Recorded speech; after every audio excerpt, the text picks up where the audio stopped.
The train was 2 hours late, but Elena McBride had been waiting all her life. She stood on the edge of the wooden platform in Dust Creek, Texas. The soles of her boots worn thin, her hands clutched around a single envelope now smudged with dirt and sweat. The wind here wasn't the kind she knew. It didn't carry the smell of coal smoke or city bread.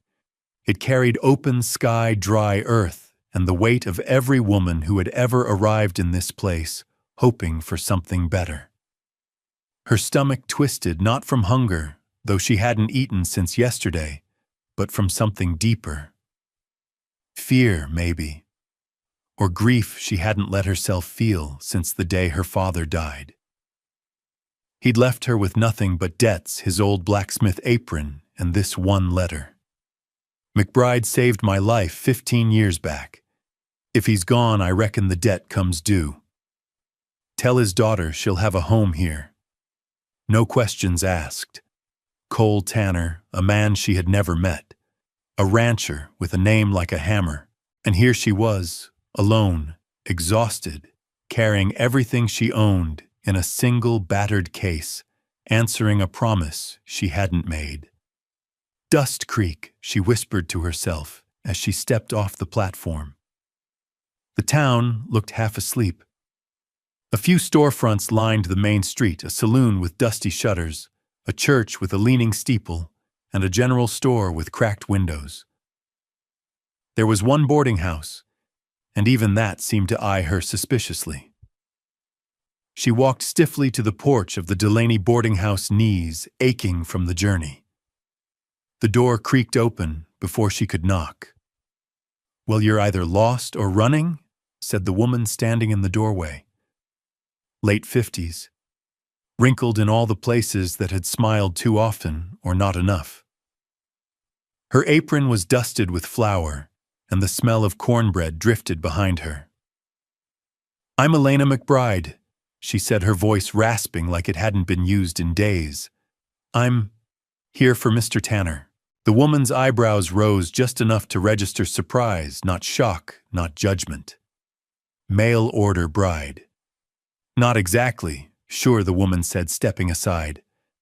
"Name's Molly Delaney. Come in before the buzzards think you're dead." Elena sat at the kitchen table with warm tea in her hands and dread cooling in her chest.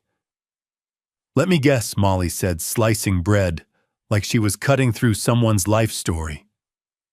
"Daddy passed. You had no people, no prospects. Found a letter promising something better." Elena didn't answer. "I ain't judging," Molly added, setting the bread down. "Just seen a lot of girls like you. Dust Creek's built on stories like yours. Some turn out good, some don't." "He saved Cole's life once," Elena said finally. "My father. I guess Cole's returning the favor." "You sure he knows that's what he's doing?" Elena looked at her tea. The letter had his name on it, his handwriting. Molly leaned back, studying her. "You're braver than most, or more desperate. Sometimes it's the same thing." There was a long silence before Elena reached into her coat and pulled out the envelope. She laid it flat on the table, smoothing the corners. It was yellowing now, frayed. She'd read it so many times the ink was starting to fade. "You don't have to go up there today," Molly said gently. "I got a spare room. You could wait. Clean up. Think it over." "No," Elena said, her voice firm. "If I wait, I'll talk myself out of it.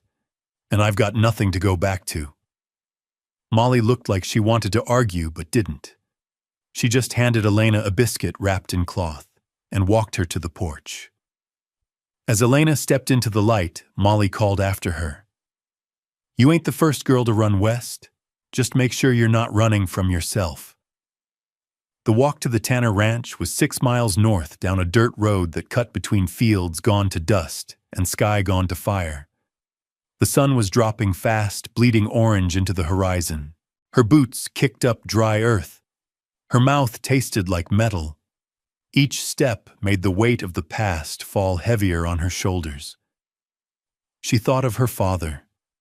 The way he'd come home every night with his hands black from coal, his voice tired but kind.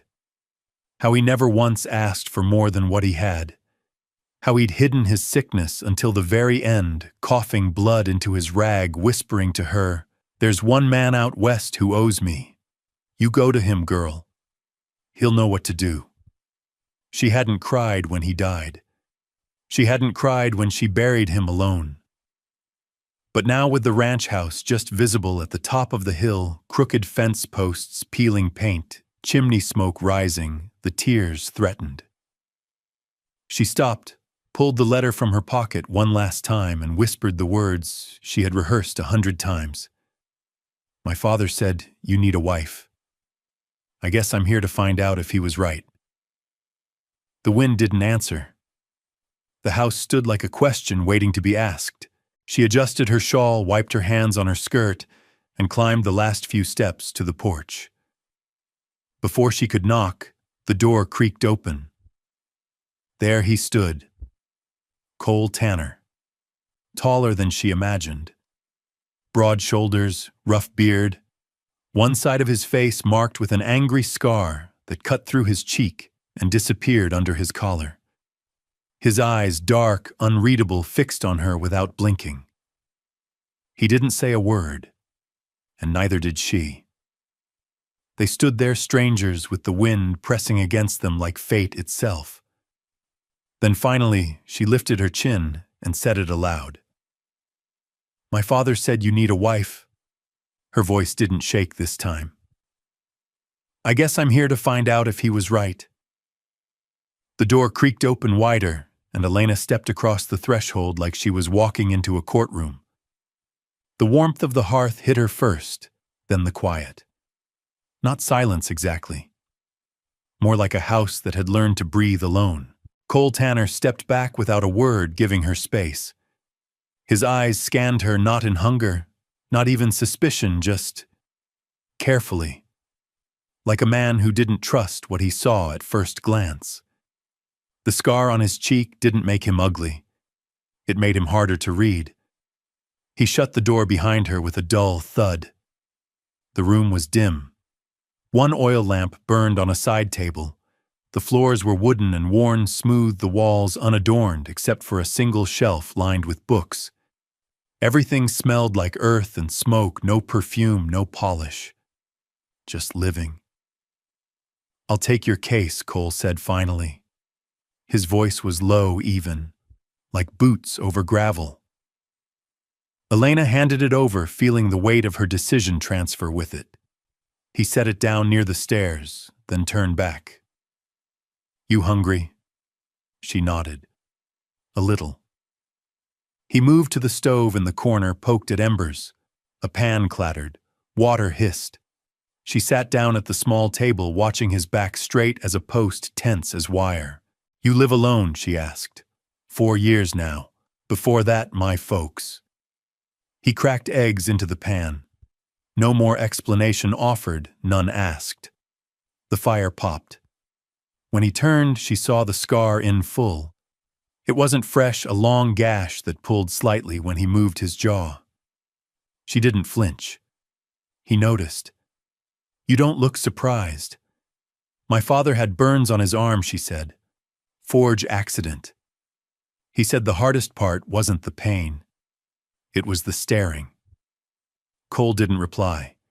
He slid a plate in front of her, eggs, beans, a piece of bread. She murmured thanks and began to eat. The food was plain but warm. Real. He stood near the hearth, arms folded. Watching, maybe waiting. "Why'd you come?" he asked. Elena met his gaze. "You sent the letter. That was a promise to your father."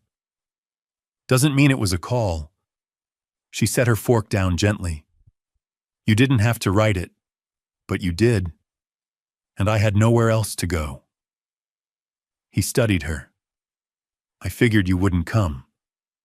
"Well, I did." Silence stretched. Then quietly he said, "That scar on his face ain't half as deep as the one in his soul." She blinked. What he looked toward the window. "Something Mrs. Delaney once said. About me." Oh, you should know what you're walking into. I didn't expect softness, she replied. Just honesty. That brought his eyes back to hers, sharp, dark, appraising. I don't need help, he said. But I got use for it.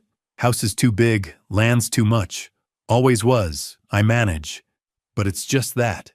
Managing. And you're offering me a room because I owe a dead man. Because I keep my word. Because I don't want to see a woman sleeping in the street. She nodded slowly. That's not pity. That's decency, he grunted. Close enough. She looked around the room again, taking it in. You live quiet. It's quieter with two when no one's talking. She smiled at that, surprised. Cole walked to a cabinet and took out a blanket. I'll show you the room. You'll have your own space. Door locks. There's no expectation beyond what we agree to. She followed him up creaking stairs. The hall was narrow. 2 doors, one open. He pushed the second open and stepped aside. This one's yours. It was small but clean. A narrow bed with a handmade quilt, a wash basin, a small window with a view of the moonlit fields. Elena stepped in, setting her fingers on the windowsill. It's more than I expected. You'll find water in the pitcher, he said. There's fresh firewood downstairs. Breakfast's early. You work, you eat. She turned. And if I don't work, you still eat. But I'll be less friendly. Her smile widened. Fair enough. He nodded, turned to go, then paused at the door. I don't know what you want from this, he said. But if you're looking for romance, you came to the wrong man. She met his eyes evenly. I didn't come for love. I came for a roof and a little peace. Then we're square. As he stepped away, she called after him. Cole. He turned. You ever think the scar might have saved you?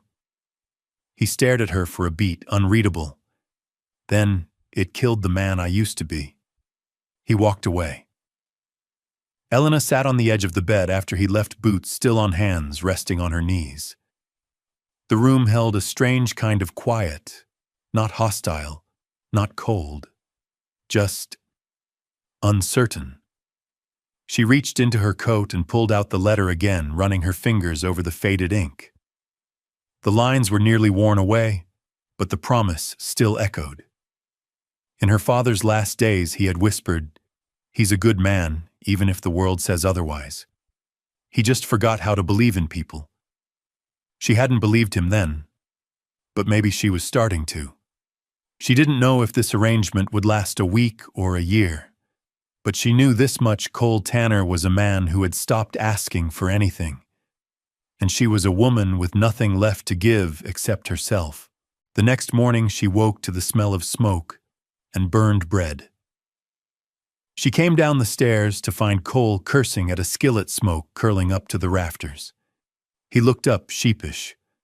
I might have set breakfast on fire. She crossed her arms. So the man who wrangles cattle can't wrangle toast. Apparently not. Elena walked over, took the spatula from his hand, and tossed the mess in the bin. You get the firewood, she said. I'll make the eggs. He hesitated, then moved. The kitchen filled with quiet sounds, pan-sizzling coffee percolating the crackle of new logs. And something else. Something lighter. The beginning of a rhythm. That afternoon, as Elena swept the porch, she noticed movement in the far hills, a figure on horseback. Watching. Still. She narrowed her eyes. Trouble, she whispered. From the barn, Cole stepped out, wiping sweat from his brow. He followed her gaze, jaw tightening. He didn't answer. He didn't need to. The wind picked up on the third morning, dry and impatient, as if Dust Creek itself had grown restless with the silence between them. Elena stepped onto the porch just after sunrise, a mug of coffee warming her hands. Cole was already outside, tightening the gatepost near the barn. He moved with quiet precision, as though each nail he drove was meant to hold back more than just wood, maybe time, maybe memory. She watched him for a long minute before heading down the steps. "You always work before breakfast?" she asked. "Best hours of the day, before people start talking?" He didn't look up. His hat shielded his face, but she could hear something behind the words, weariness maybe, or just habit. "I could help with that fence. You know how to work a hammer." "My father was a blacksmith. I know enough not to hit my thumb." Cole gave a slight nod, and for the next hour they worked side by side. Elena held the board steady. He hammered. The wind tugged at her hair, flinging loose strands across her face. She didn't bother taming them. There was something about the rhythm, the task, the simplicity of doing something useful that made her feel strange. Steady. When they stopped to catch their breath, Cole finally looked at her. "You're not afraid of work. I'm not afraid of much anymore. That's not the same as being safe." "No," she said. "It isn't." They walked back toward the house without speaking. Inside, over eggs and toast that didn't burn this time, Elena set her fork down and looked him square in the eyes. "We should talk about what this is." Cole didn't blink. "We already did." "No," she said. "You gave me rules. I want clarity." He set his coffee down, slow and deliberate. "Say your piece. I don't need love.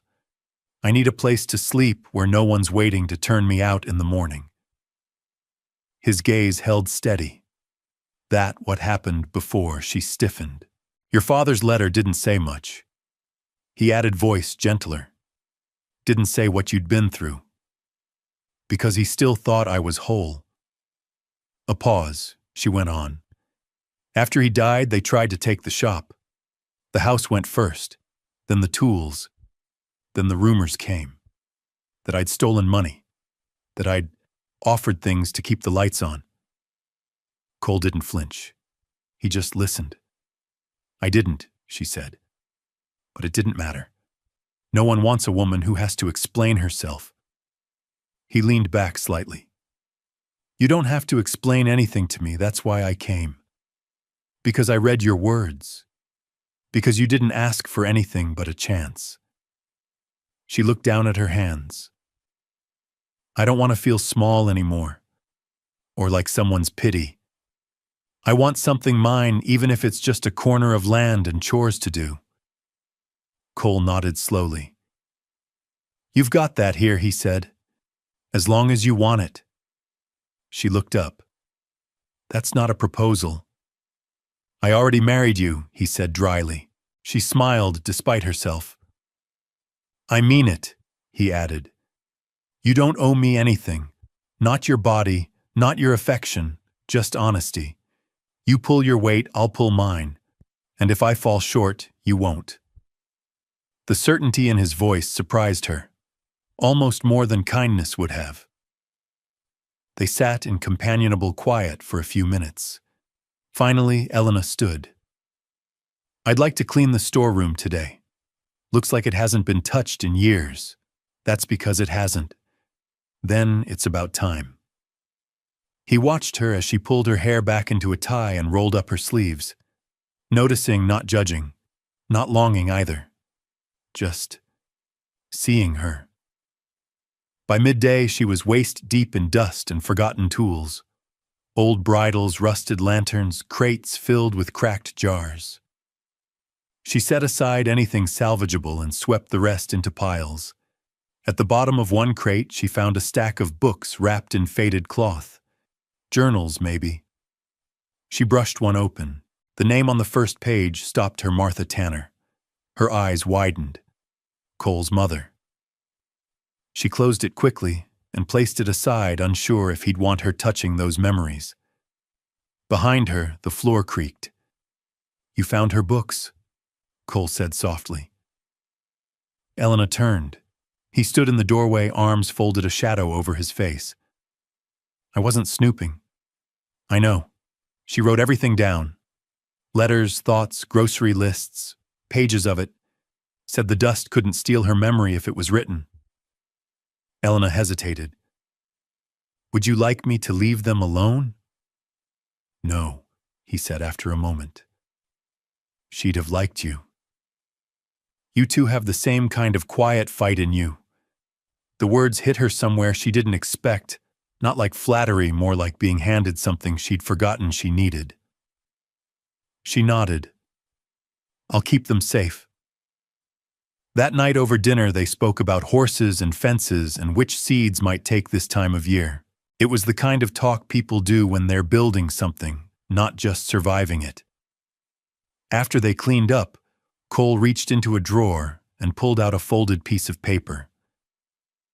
I go to town on Saturdays, he said. Usually early. You don't have to come, but if you want anything, write it down. She took the paper, unfolded it. You trust me with your money, I trust you with my home. She didn't know what to say to that, so she just nodded. As she turned to go upstairs, he spoke again. Elena. She paused. If anyone in town asks, tell them whatever you want. That you're my wife, that you're not. It's your name they're going to whisper, not mine. I'll tell them the truth, she said. And what's that? That we're building something. And some things take time. She walked upstairs, heart beating louder than the old wood beneath her feet. In her room, she sat at the edge of the bed, pulled out the piece of paper he'd given her, and wrote, salt, flour, buttons for my dress, a lock for the storeroom door, then below that, just barely visible in the lamplight, trust if it fits in the budget. Early the next morning, Elena stood near the barn watching the hills again. That same figure on horseback lingered at a distance, just watching. Cole stepped beside her, his jaw tense. You know them? She asked. Not yet. He moved toward the fence, checking the gate. Elena stayed where she was, squinting into the sun. She didn't like the way the rider sat still. Didn't like the cold in her spine that hadn't been there before. The church bell rang just once, soft, dull, more of a suggestion than a command. It echoed through Dust Creek like a forgotten prayer. Elena adjusted the collar of her faded blue dress, the one her mother had sewn back when dresses were still meant for dancing, not surviving. It clung a little tighter around the ribs than it used to, but it still held its shape. She'd brushed her hair back with the edge of a comb and braided it down low. Nothing fancy, just clean and careful. Cole stood by the hitching post, one hand resting on the reins of a horse he hadn't bothered to saddle. His other hand fidgeted with a thin silver ring, old, worn, but polished. She recognized it from his mother's journal. He didn't say much. He never did. Ready, he asked without looking at her. She swallowed. As I'll ever be. They walked the 2 blocks to the chapel together, not touching, not talking. A warm wind tugged at her hem, scattered grit across the walk, and kicked dust into the air like a veil. Inside the church was mostly empty. A few townsfolk lingered in the pews. Mrs. Molly, always curious, sat near the back, knitting without yarn. Hawkeyes leaned against the doorway like a shadow with arms crossed, face unreadable. The preacher, a round man with a red nose and a voice too big for the room, cleared his throat as they entered. No music today. Elena asked softly, half a smile on her lips. Cole glanced at her, then at the cracked organ in the corner. Unless you want ghosts playing. She chuckled under her breath. Maybe just the vows then. The preacher raised his hands in greeting. We're gathered here. Cole cut him off gently. We just need the paper signed. The preacher blinked. Of course. He fumbled for the registry book, turned it to the next empty page, and gestured for them to approach. Cole reached into his coat and pulled out the ring. He didn't ask. He just took Elena's left hand and slid it onto her finger. The silver was cool against her skin, snug, not too tight.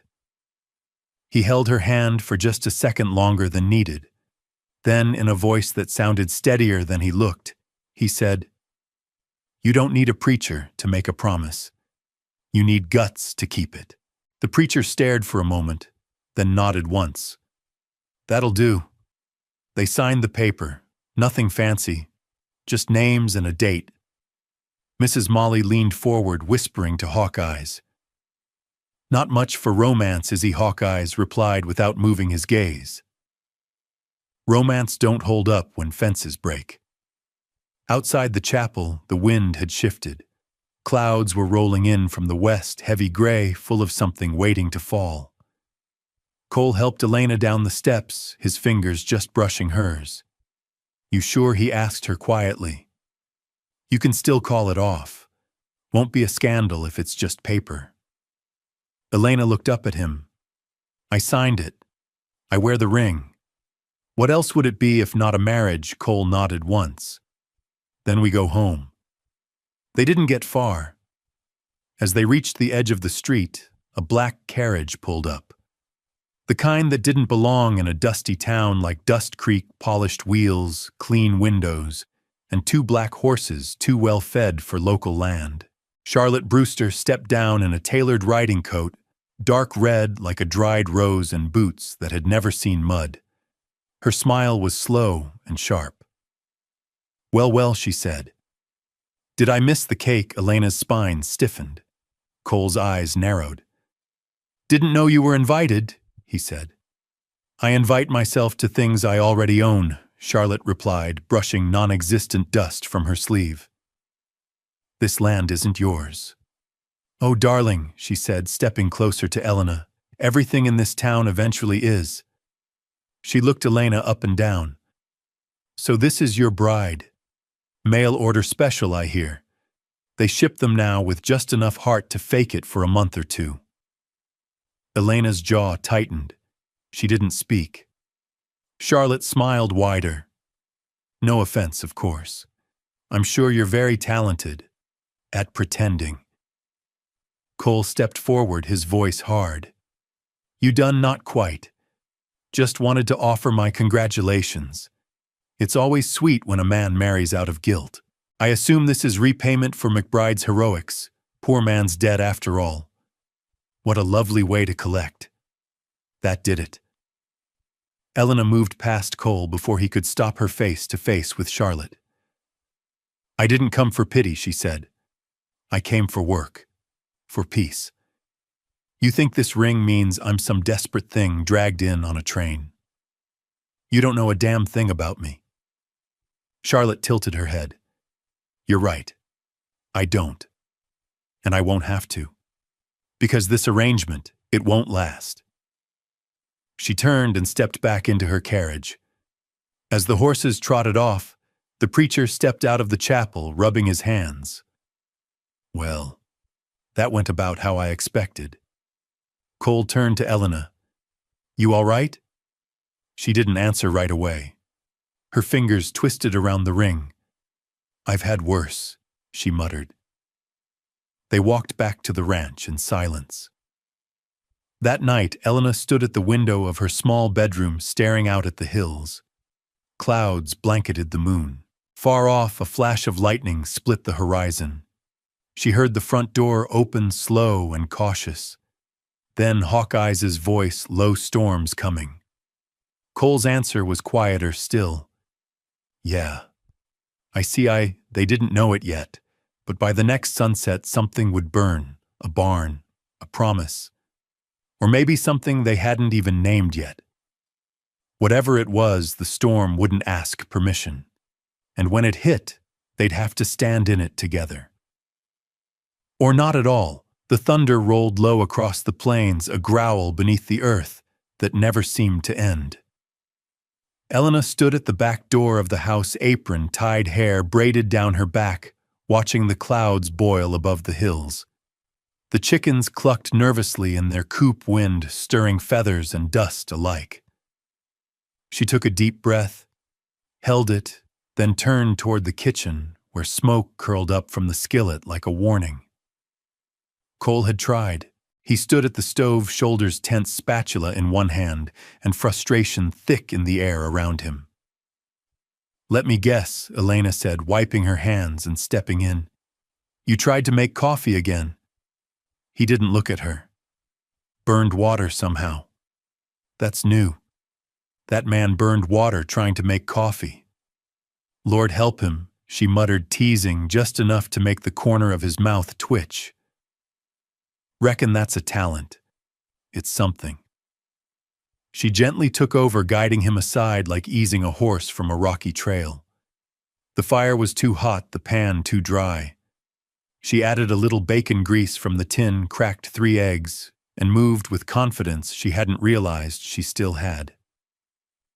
Cole watched, hands on his hips. "You do this for your father every day." Breakfast was our best hour. Before bills, before the forge, before everything got too hard to carry. She didn't say more. She didn't need to.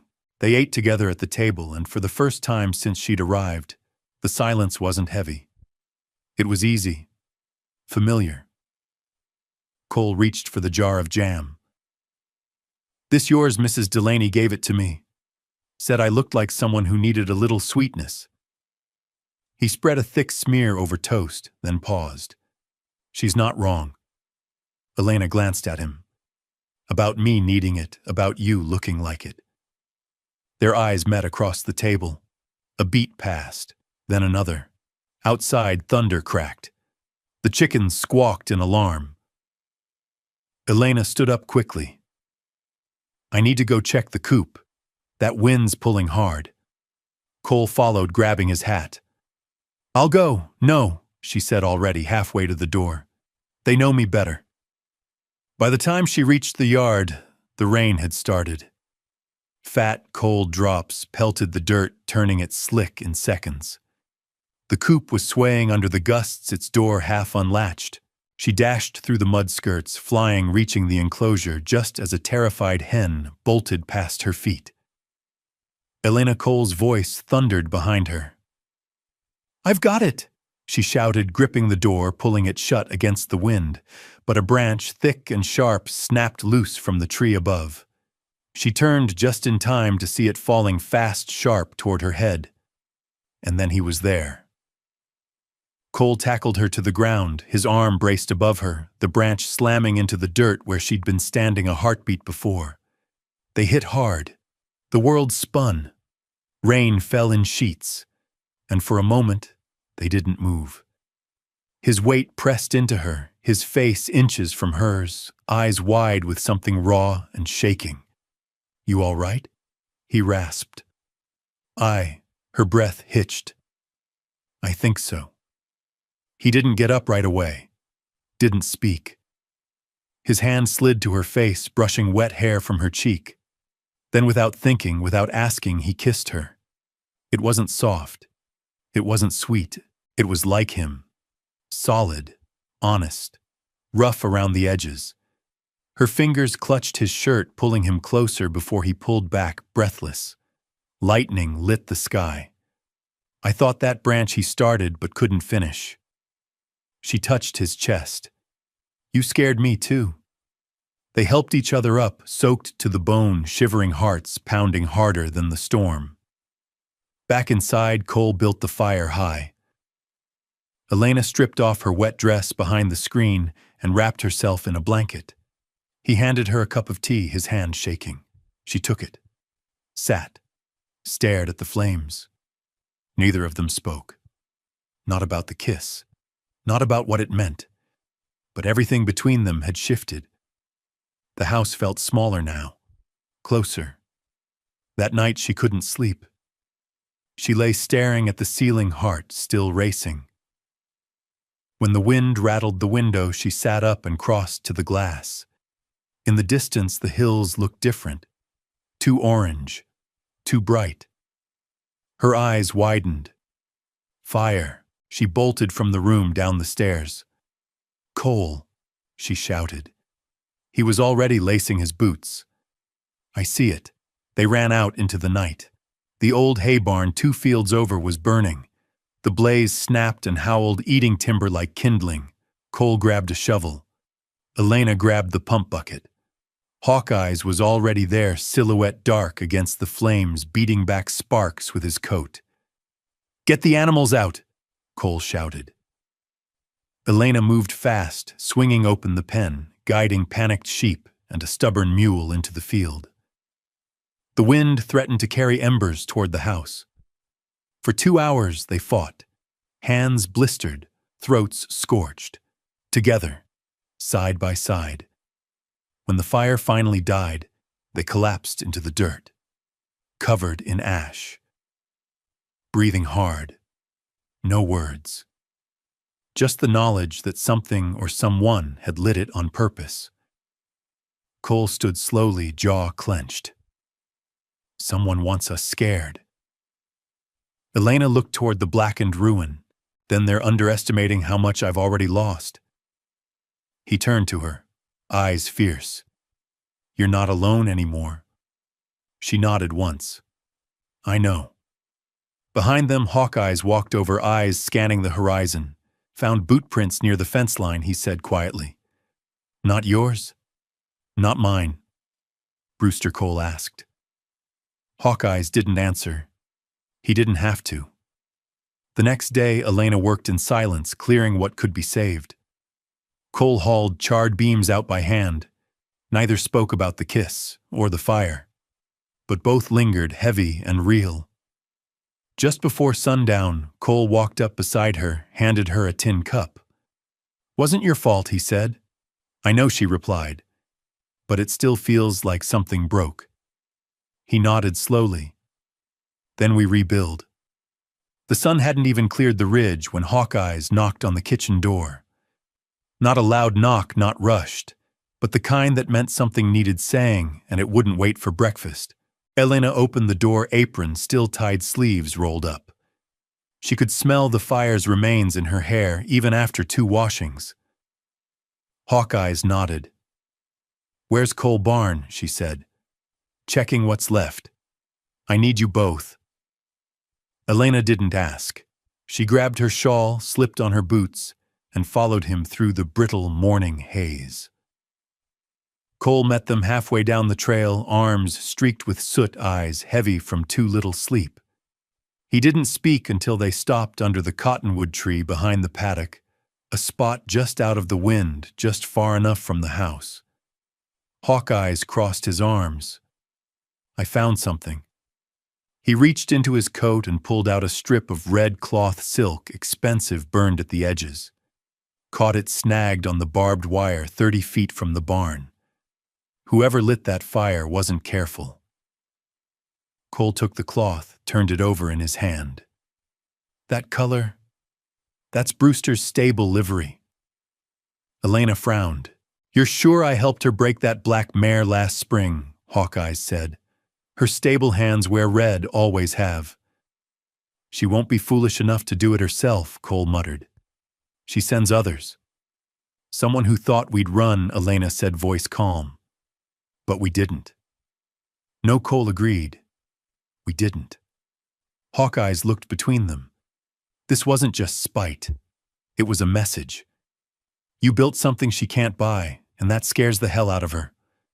"What now?" Elena asked. Cole folded the cloth carefully, stuck it into his coat pocket. "Now we get ready." This wasn't the end of it. The day passed heavy. The kind of heat that sticks to the inside of your collar and weighs your limbs. Cole worked in silence, fixing fences, checking the southern line. Elena cleaned what she could from the storeroom, salvaging jars, scraping blackened shelves. They didn't talk about the fire, or the kiss, or the wedding. But the silence between them had changed. Now it hummed. At dusk, Elena stood at the edge of the fields, staring at the horizon. The sky was awash of gold and blood, the land below it bruised and waiting. She didn't hear Cole walk up until he spoke.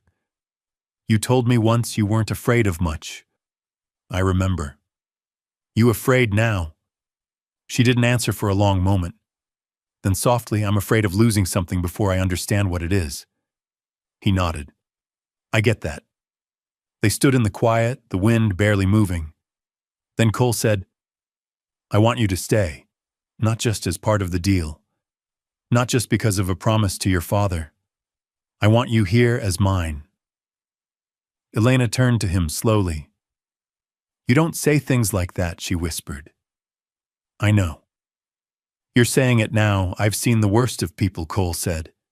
"Been burned by more than fire. I don't talk easy. But I know what's real." He reached for her hand. She didn't pull away. "I want to be your wife, Cole," she said. "But I won't be your shadow. I want a voice in this fight. You've had one since the day you walked off that train." She smiled. "Then let's make it loud." That night, Cole brought out the old ledger.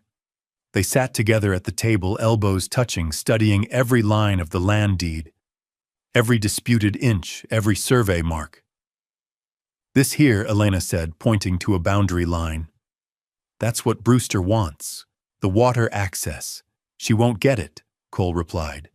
"She'll try, she'll fail." Just then a knock rattled the front door. 3 short raps. Cole stood quickly, hand-brushing the holster by the door. Elena stayed seated, eyes alert. He opened the door slowly. A boy stood there, barefoot, dirty, about 10. He held a letter in one hand and nothing in the other. "For the lady," he said. Elena stood crossing the room. She took the letter, nodding at the boy. "You hungry?" He shook his head. "Already ate. She paid me to deliver it." But the boy was already walking off into the night. Cole closed the door. Elena unfolded the letter, her heart already tensing. The paper was thick, perfumed, handwritten in a slanted, elegant scrawl. "Dear Mrs. Tanner, Dust Creek is a small town. Small towns whisper. I'd hate for yours to turn cruel on you. A woman like you with no family, no title, no real place tends to get swallowed up by gossip. Leave now, quietly. I'll even pay your train fare. If you don't, I will make you regret ever thinking you belonged here. Sincerely, Charlotte Brewster." Elena read it twice, then again. She handed it to Cole, who read it once, jaw hardening with each line. "You don't have to stay and fight this," he said. "No one would blame you." She looked at him like he'd grown another head. "I didn't survive a father's death, a crooked town, and a fire to run from paper threats. She's just a woman. And I've beaten worse." Cole smiled, not a big one, not even wide. But it lit something in his eyes. "You're fire, Elena, and she thinks I'm smoke," she said. "That's her mistake." At dawn, they rode into town, not to hide, to be seen, together. He held her hand as they walked down the main street, past the saloon, past the sheriff's office, past the front porch where Molly sat with her tea watching like a hawk with a church hat. People looked, they whispered, but they also nodded. Some tipped their hats, some even smiled. Because Dust Creek respected grit, and no one could miss it in Elena's eyes. That evening, as they returned to the ranch, Hawkeyes met them at the gate. "She's not done," he said. "She's calling in old debts, friends with deeper pockets than lawmen." Cole frowned. "You sure I heard it straight from a man in her stables? There's money moving, landmen coming." Elena looked at Cole. "Then it's time we made it clear we won't be bought." Hawkeyes nodded slowly. "You better start thinking bigger than fences, because what's coming ain't just property lines. It's a war for who gets to write the future of this valley." Cole looked out at the hills, then down at Elena's hand in his. "Then let's make sure our name's written in stone." Rain fell that morning, slow and steady, not the kind that washed things clean, but the kind that settled in, soaking everything to the bone. Elena stood at the edge of the porch, arms crossed, watching the thin sheets of water drift across the valley. The fields were slick with mud. The barn, half rebuilt, stood like a wounded soldier trying not to fall again. Inside, Cole was pacing. Hawkeyes sat at the kitchen table, boots off, shirt damp from riding into town. She filed it yesterday, Hawkeyes said. Claim of contested ownership. Land rights, water rights, and something about unpaid debts on a contract your daddy signed 15 years ago. Cole cursed under his breath, rubbing his temple. That contract was settled. Not according to the new registrar she paid to dig it up. Elena turned, stepping in from the porch. She's trying to bleed us through the courts. Exactly, Hawkeyes said. No fire, no hired thugs this time. Just paper, ink, and slow knives. Cole kicked a chair leg hard. This land was passed to me clear. No liens, no ties. She's not looking for truth, Elena said. She's looking for a fight that makes us look like squatters. If she wins the legal battle, it doesn't matter what's real. Hawkeyes looked between them. And there's more.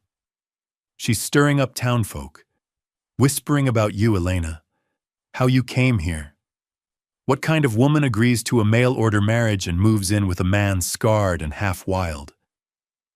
Elena's jaw tightened, but her voice was calm. I don't care what they whisper. You should, Hawkeyes said.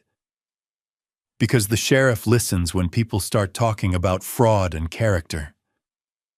Cole crossed the room. Let him come. I'll put a boot in his no Elena cut in. We don't play her game by her rules. We don't get loud. We get smart. Cole stared at her. What are you thinking? She's trying to paint me as a nobody, as a woman with no past worth telling. Then maybe it's time I tell it myself. She walked over to the cabinet and pulled out a small tin box. Inside were a few keepsakes, a thimble from her mother, a button from her father's old coat, and one yellowed envelope worn soft at the corners.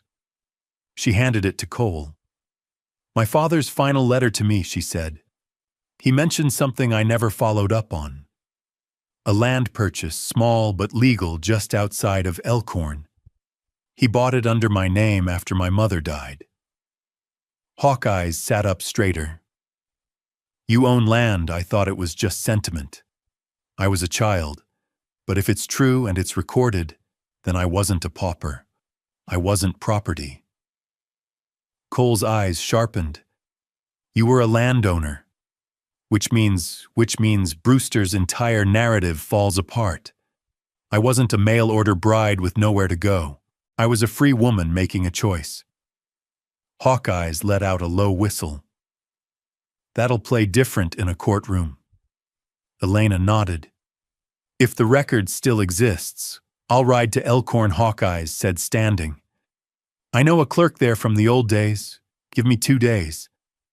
Cole looked to Elena. You sure about this? I don't want to survive here, Cole. I want to belong here. That means standing up, no matter what they say. He stepped toward her, voice low.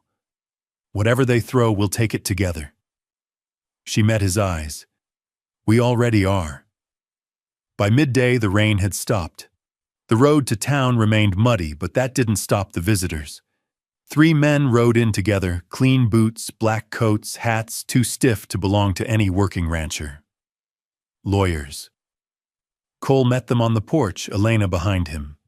The tallest of the 3 stepped forward and extended a folded document. We're here to serve notice, he said. The land dispute hearing is set for 10 days from now. Failure to appear will result in a default ruling. Cole took the paper, didn't read it. I'll be there. The man looked at Elena, and the Lady Elena stepped forward. Do I look like I'm running? He gave a tight smile. Just doing my job, ma'am. When they left, Elena watched their backs until they vanished over the ridge. That night, Elena opened the first of Martha Tanner's journals, Cole's mother. The pages were filled with sharp, neat handwriting, recipes, weather notes. But here and there, thoughts like dropped stitches. They think land is won by guns and grit, but it's held by will, quiet, steady, unshaken. Elena touched the ink like it might still be warm. When Cole came in from checking the fences, she showed him. She was smarter than this place knew, Elena said. She was tougher, too. Like her son. Cole sat beside her. Like his wife. She smiled. You calling me that now? I've been calling you that every time I didn't say it out loud. They sat together in the quiet firelight flickering across the room. Then Elena whispered, "Let them talk. Let them try. They can dig up dirt and hurl it all they want. But I know who I am now." Cole's voice was steady, certain. "You ain't the woman they talk about. You're the woman they can't stop watching, because they're waiting for you to fall, and you won't." The next morning, news traveled fast. Charlotte Brewster had posted a flyer in front of the general store, public hearing, contested claim of the Tanner property. And under that, allegations of fraud, misrepresentation, and marital deceit. Cole ripped it down before most folks could see, but it was too late. Whispers were already threading through town. As Elena walked to the feed store, people stared. Some turned their backs. A few offered sympathetic smiles. One woman spat near her boots. She didn't flinch. Inside, the clerk, a lanky man with poor eyesight and a kind voice, greeted her gently. "Mrs. Tanner, word is, things are stirrin'." She looked him straight in the eye. "Let 'em stir." He nodded slowly. "You want that seed you asked for?" "Yes," she said. "And more." "More," she smiled. "We're planting deep this year." He boxed up the seed and carried it to her wagon. As he passed it over, he hesitated. "You think it's worth it, all this trouble for a patch of land?" Elena looked back at the valley, the wind moving over it like breath. "For some it's just dirt," she said. "For me it's where I stood up and didn't run." Late that evening, Cole found her standing near the remains of the barn boots planted firm in the blackened soil. "You ready for this?" he asked. "I was born for this." The sky stretched wide above them, stars breaking through one by one. "Then let's give 'em something to fear," Cole said. "Two people who've already lost too much and still ain't afraid to hold the line." Elena turned toward him, fire in her chest. "Let them try to bury me," she said. "They'll learn I come back stronger." The wind came in dry from the north, carrying the scent of dust and something older, a warning that didn't raise its voice, just whispered steady in the bones. Cole stood outside the barn with his hands on his hips, squinting at the road that led into Dust Creek. Hawkeye's was a day late returning from Elkhorn, and late meant risk. Elena stepped beside him, arms crossed over her apron. "He'll come," I know, Cole said, but he didn't sound convinced. Elena glanced toward the horizon. "You think she'd go that far? She's already lit fire to our barn and dragged your name through every street in town. There's no line she won't cross." Cole turned to her, voice low. "If he doesn't ride in by nightfall, I'm going after him." "You won't go alone," Elena said. He didn't argue. Just then, the faint beat of hooves echoed over the ridge. They both turned, breath caught. A rider appeared, hunched low, Hawkeye's. But something was off. His horse was lathered in sweat, and he was holding his side as if he'd taken a blow. Cole rushed forward as Hawkeye slid from the saddle boots, hitting dirt hard. Ride back was hot. Hawkeye's grunted teeth clenched. "But I brought it." He pulled a folder from inside his coat, sealed and marked from the Elkhorn County Recorder's office. Deed, under her name. Registered, signed, and legal. Elena took it with shaking hands. "It's real, I told you," Hawkeye's rasped, leaning against the post. "But I ran into trouble 2 towns out." Cole's voice sharpened. "What kind? The paid kind? Men with soft hands and hard eyes. Brewsters or hired by her. They come at you." Hawkeye's nodded, lifting his shirt slightly. A bruised gash spread across his ribs. Tried to block the trail. One of them had a knife. Didn't like being outrun. We need a doctor, Elena said. I'll rest. He grunted. Don't waste time worrying about me. What matters is you've got the proof. That deed changes everything. But even as she held the document, Elena's heart didn't settle. Something was coming. She could feel it. That night, the ranch lay quiet.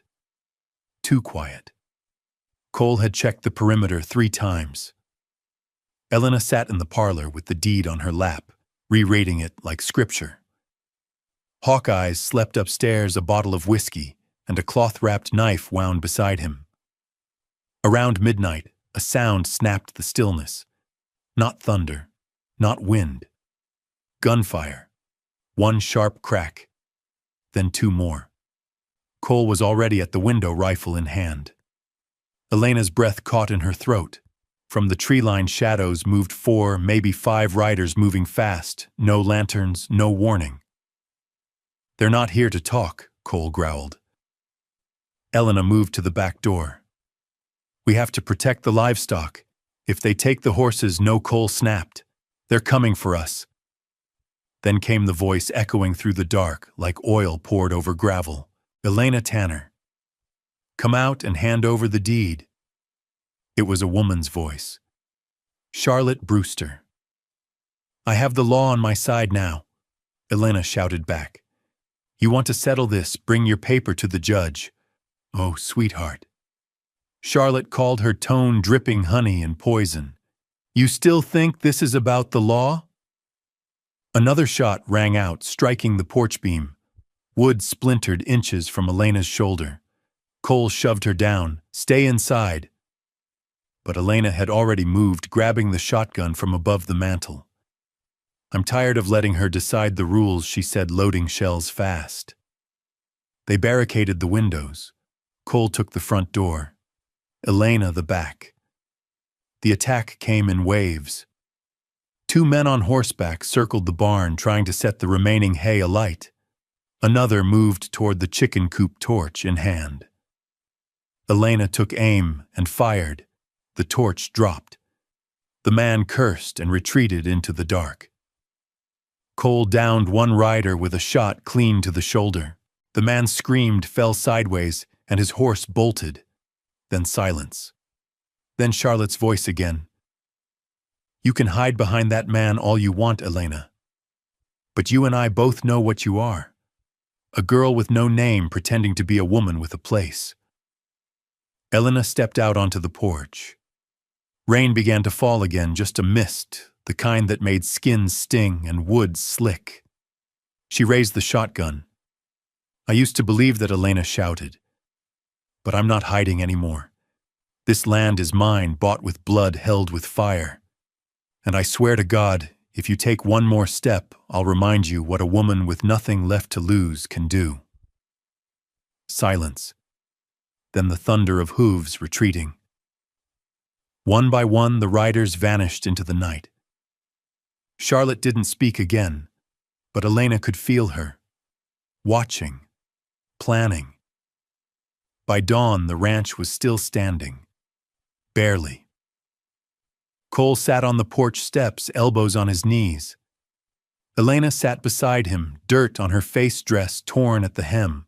Hawkeyes limped out, holding a cup of cold coffee. You both look like hell, he muttered. You should see the other side, Cole replied. Elena clutched the deed in her hand. She's not done. No, Hawkeyes said, but neither are we.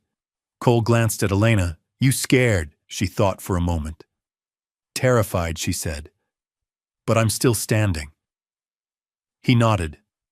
Then we've already won more than she ever will. That afternoon, the sheriff arrived. Not with guns, but with papers. Charlotte had filed an emergency injunction. She was demanding Elena appear in court in 3 days in person to defend the legitimacy of the deed and the marriage. A final shot. A public trial.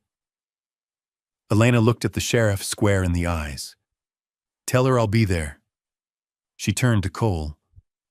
We ride to town tomorrow. We finish this. He took her hand.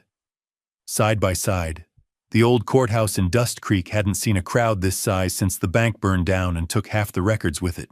Farmers, widows, children in muddy boots. They packed the benches, leaned against the back wall, even stood in doorways. The air buzzed, not from heat, but anticipation. Everyone wanted to see if Elena Tanner, the mail-order bride who'd walked into town with nothing but a name and steel in her spine, would be buried by Charlotte Brewster's money or rise above it. Elena sat in the front row, back straight, palms flat on her skirt, to keep from wringing them. Her nerves screamed, but her face gave nothing away. Beside her, Cole sat like stone jaw, set eyes fixed forward. Hawkeyes was behind them, bruised and still favoring his ribs, but alert like a scout in the wild. When Judge Hollerby entered, tall, stern, and wearing an expression that said he had no patience for theatrics, the room quieted instantly. He banged his gavel. This hearing is now in session. Charlotte Brewster rose first, all in black, looking like she was attending a funeral Elena's if she had her way. Her lawyer, a wiry man named Thorne, adjusted his collar and stepped forward. "We are here to contest Mrs. Elena Tanner's legal right to hold and inherit property under the Tanner name," Thorne began. "Our evidence will show a pattern of deceit, fraud, and opportunism by the plaintiff." The words stung, but Elena didn't blink. She knew what was coming. Thorne continued, voice oily smooth. "This woman arrived in Dust Creek mere weeks ago, unknown, unmarried, and now claims both a husband and half his land. She claims she brought with her legal ownership of property, but we question the validity of both the deed and the circumstances of her marriage." Cole leaned forward, but Elena placed a quiet hand on his arm. "Let them talk," she thought. "The truth doesn't need to shout." When the judge nodded her forward, Elena rose. She moved slowly, deliberately, each step steady. She faced the crowd without flinching. "I came here because of a letter from my father," she said. "Before he died, he bought land in my name. That deed exists, signed and recorded. I brought it with me. I married Cole Tanner not for wealth or escape, but because we were both standing at the edge of something and chose not to fall." She paused, letting the silence stretch. "This isn't just about land. It's about who gets to belong, who gets to stay. And I'm done asking permission." Thorne smirked as if he'd been waiting for that. "Then let's speak of facts, not poetry. You claim to be the sole heir to your father's property. But are you?" Elena frowned. "Yes. I was told he passed when I was 15. I buried the letter myself. Let's test that," he said, gesturing toward the back. The courtroom doors creaked open. A man stepped in. Tall, lean, weather-worn. Not old, but not young. His boots were clean, but his face was smug. "Elena Tanner," Thorne said, "meet Samuel Hartley, your father." Gasps broke out in the courtroom. Cole stood his hand going to his hip, but Hawkeyes gripped his arm and shook his head. Elena's breath caught. "That's not possible." The man's voice was too smooth to be kind. "It is Ellie. I'm not dead. Just didn't know where to find you." Her heart pounded like hooves on dry ground. She stared at him, eyes narrowing. "You let me believe you were gone. Let me grieve. And now you show up, called in by her." She pointed at Charlotte, who sat smug as a cat in cream. Thorne stepped in. "We have documents, letters, and a witness attesting Mr. Hartley's identity. The land in Elkhorn cannot be claimed by Elena Tanner because it still belongs legally to its purchaser." Judge Hollerby took the papers, inspecting them with a skeptical eye. He nodded. "They appear legitimate, at least on first look." Elena's legs threatened to buckle, but she forced herself to stay upright. Charlotte stood, smile curling. "This is what happens when little girls play landowner. You got close, Elena. But close don't win. Elena looked around at the crowd, at Cole, at Hawkeye's, and then she spoke, voice rising with every word. I belonged the moment I chose not to run, and I won't start now. Not because of lies in a suit and a name he doesn't deserve. The judge called a recess. Final ruling tomorrow, once all evidence is reviewed. Gavel slammed. The room broke into murmurs. No one left quietly. Outside, Cole wrapped his arm around her, grounding her. That man's not your father, Hawkeye said. I met Samuel Hartley in Elkhorn before. The real one walked with a limp and couldn't read. This fella's too smooth, too polished. You sure, Elena asked, her voice hoarse. I'd bet my horse and my knife on it, he said. And more than that, I got a letter. From the clerk, with a photo of the original Hartley. I didn't show it yet. I wanted to see what snake Charlotte would drag in. Elena let out a breath she didn't know she was holding. So we prove it tomorrow, Cole said. No, Elena said. We do more than prove. We end this. They stood together on the courthouse steps, facing the crowd that watched them, not with doubt anymore, but with something else. Curiosity, maybe even respect. This trial isn't just about me, Elena said. It's about every soul in Dust Creek who was told they were less, who had land taken, who had their names twisted. Cole met her eyes. Then let's make damn sure when that gavel falls tomorrow, it lands on the truth. The wind had shifted by morning, cooler, quieter, like the land itself was holding its breath. Outside the courthouse, townsfolk gathered early, whispering around coffee cups and tightening their coats. Some had come out of curiosity. Others came because they knew something in Dust Creek was about to change. Inside, Elena sat at the plaintiff's table, her jaw tight but her eyes sharp. Cole stood behind her like a shadow cast in stone. Hawkeye's was beside him, a worn leather envelope in his hand, and a look that could gut a man with silence alone. Judge Hollerby entered and took his seat.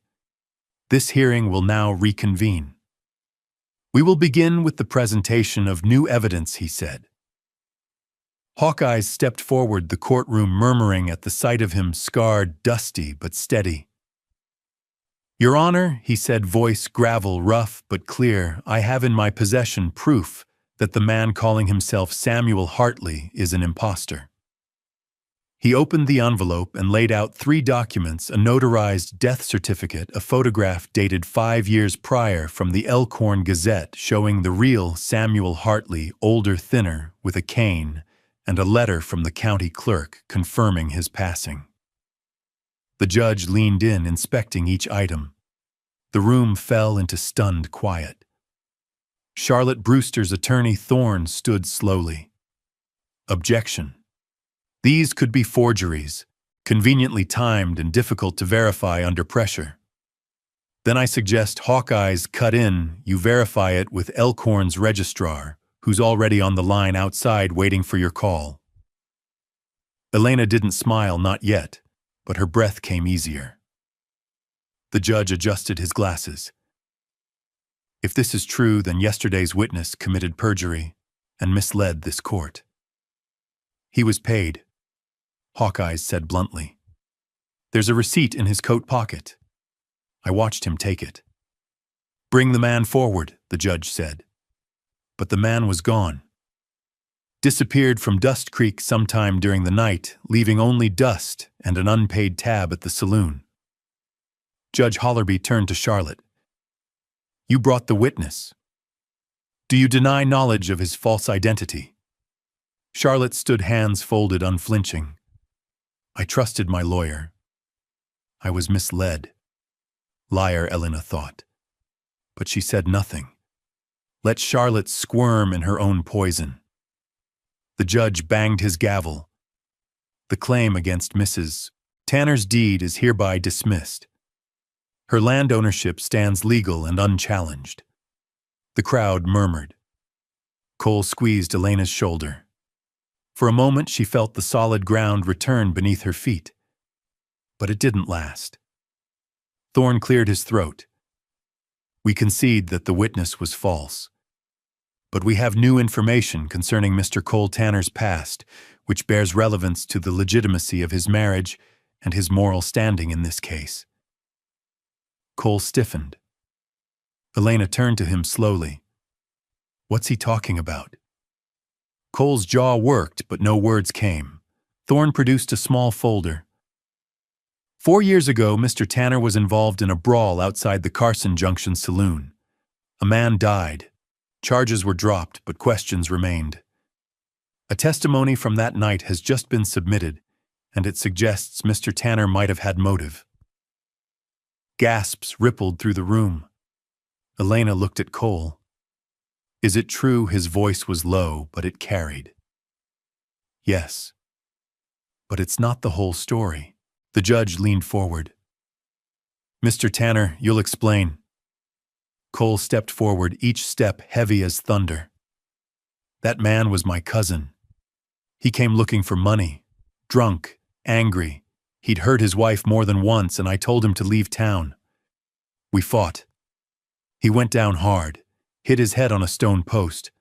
I didn't kill him on purpose, but I didn't stop him from falling either. You withheld this from the court, Thorne pressed. I wasn't on trial, Cole said. Until now. Charlotte's voice rang clear. Dust Creek deserves better than a man who runs from his past and a woman who married into a lie. But the judge held up his hand. Enough. He looked down at Elena. Do you wish to amend your claim? She stood slowly. Her voice didn't shake. No. I knew Cole had pain in his past. That doesn't make him guilty. It makes him real. If this town's going to decide who deserves to stand on this land based on their scars, then none of us are clean. She looked out over the room. Charlotte Brewster wants this land, not because she needs it, but because she can't stand anyone earning what she was handed. She's not here for justice. She's here for control. Silence followed her words. Then someone in the back stood old Tom, who'd lived in Dust Creek longer than anyone could count. She's right, he said. Ain't none of us perfect. But I seen more honesty in Elena Tanner's hands than in any paper Charlotte ever filed. Others murmured agreement. The judge looked long at Charlotte. Mrs. Brewster, this court will no longer entertain new filings from your office without formal review. He turned to Elena. Your claim stands.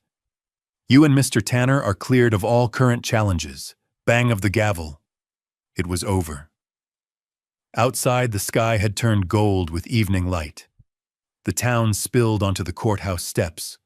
Some offered nods, others quiet apologies. Even Sheriff Abram tipped his hat as he passed. Elena stood next to Cole, hands still trembling, not from fear, but from release. I didn't know that about your cousin, she said. Cole stared at the horizon. I never meant for it to come back like this. I was young, angry, thought I was doing right by someone, but I never forgave myself. Elena touched his arm. You don't need to be perfect, Cole. Just honest. He looked down at her. You still want to be my wife, knowing that I didn't come here for a flawless man, she said. I came here for one who'd fight beside me. And you did. He smiled small and real. Then I reckon we won't be moving after all. No, she said, linking her arm through his. We're not going anywhere. As they turned to head home, Hawkeyes walked up quiet as ever. You know Charlotte's not done, he said. She lost the land, but not the war. She'll come at you another way. I know, Elena replied. Cole nodded. Let her come. Elena's voice was steady. Let her come. Now the town's seen the truth. And as the wind shifted again, carrying away the dust of courtroom lies, they walked back toward Tanner Ranch, toward home no longer in question.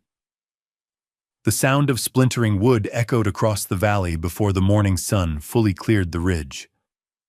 Cole was already halfway to the barn when he heard a groan of timber, the crash of something heavy falling, and the frantic cry of livestock.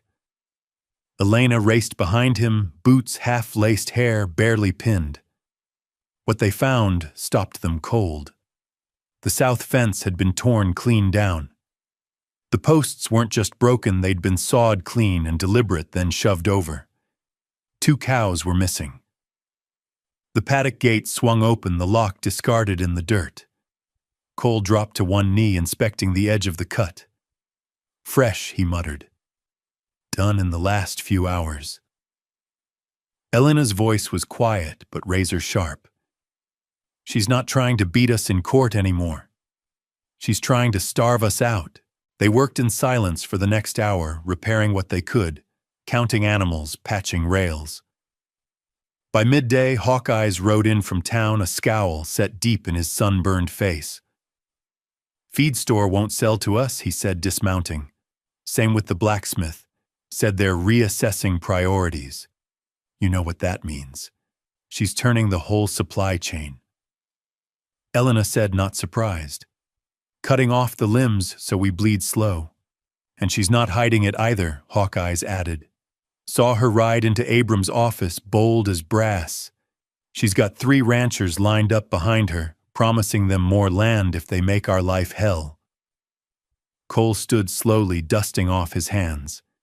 She couldn't win with lies, so now she's buying people's fear. Elena's voice didn't shake.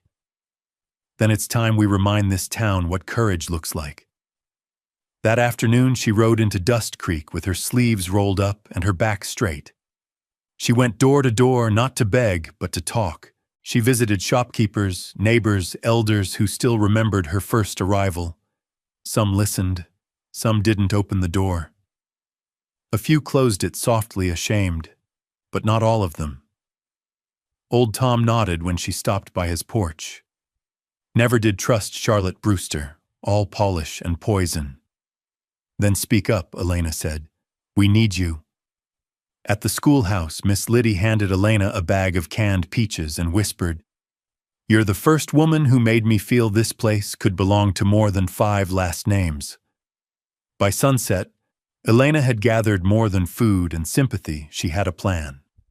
She returned to the ranch with a small group trailing behind her neighbors, willing to stand visible even if quiet. Among them were Nora and Isaac, a young couple from the North Ridge who'd nearly lost their own grazing rights to Charlotte the year before. She came after you, Elena said. Now it's us. But it doesn't stop with one ranch. She wants the valley. Cole watched them gather by the barn, voices rising in resolve. We can't win if we fight her the way she fights us, he said. She's got lawyers, money. Half the town's afraid of her. Then we don't fight her in shadows, Elena replied. We fight her in daylight. Together. She turned to the group. If Charlotte wants to choke our ranch, we'll plant harder. Trade among ourselves, share seed, rotate labor. Nobody goes hungry, and nobody bends. The next morning, Elena walked into the general store with 3 jars of preserved jam and a handwritten sign that read, Trade goods, fair price. The shopkeeper hesitated. You're not buying, no, she said. But I'm not stealing either. I'm offering. You take it or leave it. Behind her, Nora stepped forward with a basket of eggs. Isaac brought kindling and firewood. One by one, folks filled the space until the storekeeper sighed and said, All right. 1 shelf. But if I get heat for this, you won't, Elena said. You'll get business. News spread. By week's end, a full stall at the back of the store was dedicated to what folks started calling the Dust Line homemade, hand-grown honest. No Brewster coin involved, Charlotte noticed. She didn't come herself. She sent men, riders, faces Elena didn't recognize but knew the type, mercenary hands paid to deliver messages with broken fences and missing calves. One night they returned. This time they didn't take anything. They set fire. It started with a hay bale tossed against the side of the coop, caught fast. Cole woke first. By the time he and Hawkeye smothered the flames, 2 hens were dead and the coop blackened. Elena stood in the smoke, clutching the bucket until her knuckles bled white. Then she spoke words no one expected. She wants fear, let her choke on it. She turned toward town. Cole caught her arm. "Where are you going? To Charlotte?" Elena said. "If she wants a war, she can say it to my face." She rode alone under a moon that hung like a blade. The Brewster estate sat high on the hill gates, iron-forged and polished. Elena didn't knock. She swung open the gate, rode straight up to the front porch, and banged the heavy door with her fist. Charlotte answered in a night-robe face as smug as it was cold. "You must be out of your mind," she said. "No," Elena replied. "I'm out of patience," Charlotte laughed. "You think you're winning. A few jars of jam and kind words from housewives won't save you. This land belongs to power. It always has." Elena stepped forward close enough to smell the lilac perfume and feel the heat of privilege. "You think power is fear. But fear crumbles. Community doesn't." Charlotte sneered. "You have no idea what I'm capable of." "I do," Elena said. "But you forgot one thing. You lit a fire in this valley, and now even the quietest among us are waking up." Charlotte's eyes narrowed.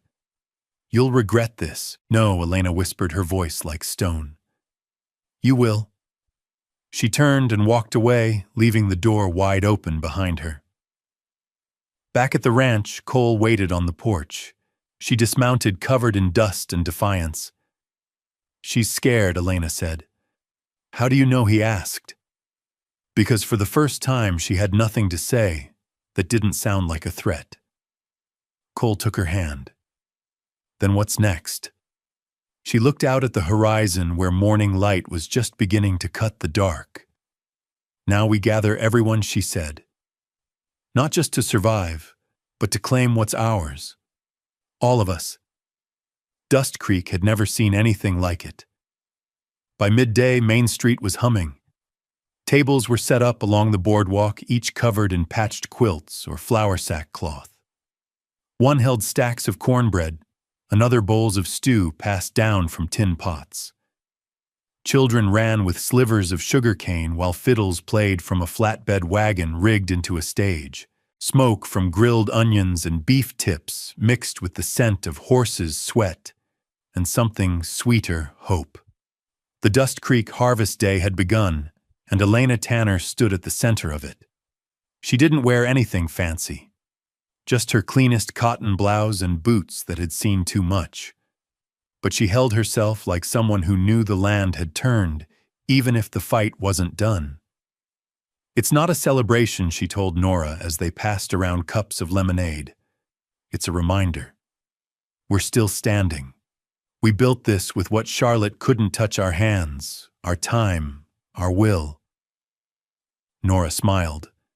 "Looks like the whole town's listening." And they were. Dozens of folks came, many who'd turned her away only weeks ago. Even the stubborn ones like Mr. Finch, who'd sworn off anything that smelled of rebellion, came with pickled beans and a shy nod. Cole moved among the crowd, shaking hands, checking on supplies. Hawkeyes watched from the shadows near the stables, arms crossed, eyes never still. "Something's off," he muttered more than once, but no one paid it much mind. Not yet. By late afternoon, the music hit its stride. Isaac had carved a dance floor from an old wagon bed, and Miss Liddy played fiddle like it was stitched to her soul. Laughter echoed between buildings that hadn't seen joy in seasons. Then the trouble started. A scream tore through the square, sharp, fast, and followed by shouting. Elena spun around. Smoke curled up beyond the grain mill. Cole ran before she did. By the time they reached the back of the co-op barn, flames were licking the sky. A stack of feed and firewood was ablaze, and 2 goats were panicked, tied too close to run. Cole ripped off his jacket and smothered the flames while Elena cut the goats loose. Townsfolk rushed to help, water buckets flying from hand to hand like war drums. It took 15 minutes to kill the fire, but the damage was done.